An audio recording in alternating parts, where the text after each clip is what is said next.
There is really no one, but I can proudly share that Am Yisrael Chai, and we're such an amazing nation. This is the story of farmers and losing your farmers to the war effort. But yes, the agriculture will die, and it's like generation on generation.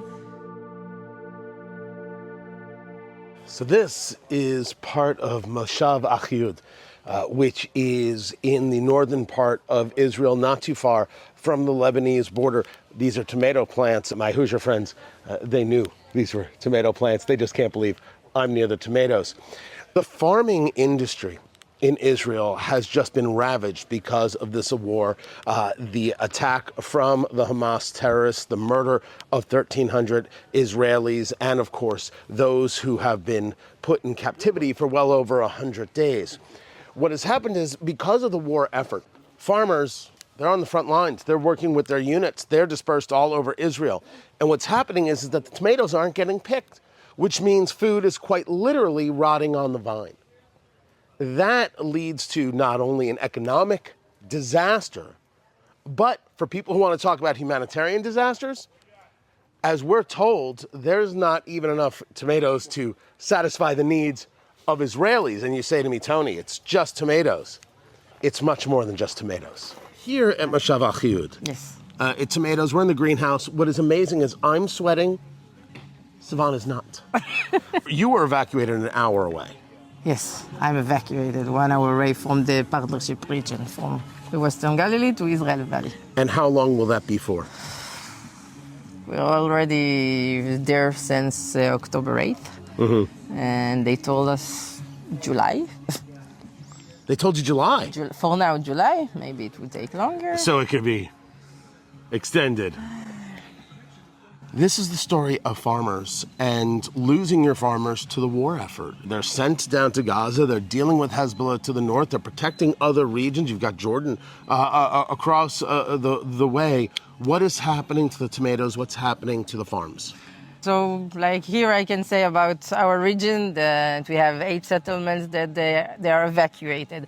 Although the settlements, the Moshavs and the kibbutz are evacuated, the farmers are still there, because if you want to grow your food and income, you don't have what to eat or how to survive. So most of the farmers, I can say, all of them are in the Moshavs and the kibbutz, still working. The war just scared all the workers from Thailand and different places. So that, I think, is much less known to Americans, that, like, we may take a look at people in Central America and Southern America who do agricultural work in the United States. You're getting people from the Philippines, from Thailand, and from other places. Yes. And so they have all left, and the farmers are now in the war effort, and so there's really no one Yes. to do the work. There is really no one, but I can proudly share that Am Yisrael Chai, and we're such an amazing nation. There are organizations that helping with the volunteer, and there's also private volunteering, and people going. It's no matter if it's south or next to the Lebanese border or Gaza Strip. They volunteering and they coming and they helping together. It's not the optimal, because the farmers can count on it,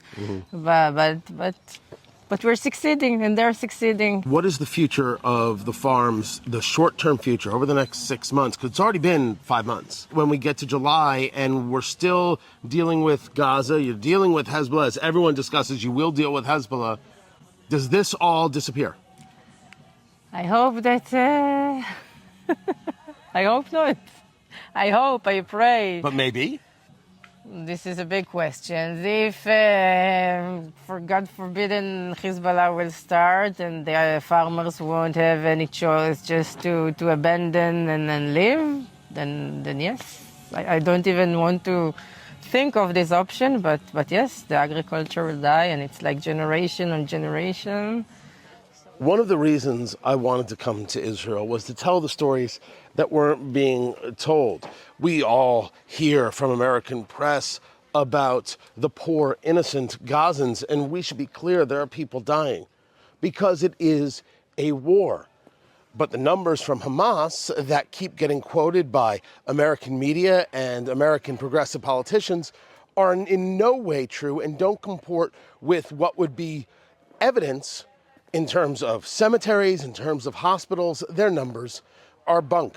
But what is not told is the effect this is having on Israelis. When I talk about tomatoes and not having enough for the people here and food rotting on the vine, we're talking about the opportunity of economic disaster. Certainly, economic problems that will take years to overcome and families that will be affected. Families that have already been displaced because of this war. Families that have been moved out of their kibbutz or their moshav or their apartment or their house. Well, if there's no job to come back to, they don't necessarily come back. And that could mean that places like this have a real problem surviving.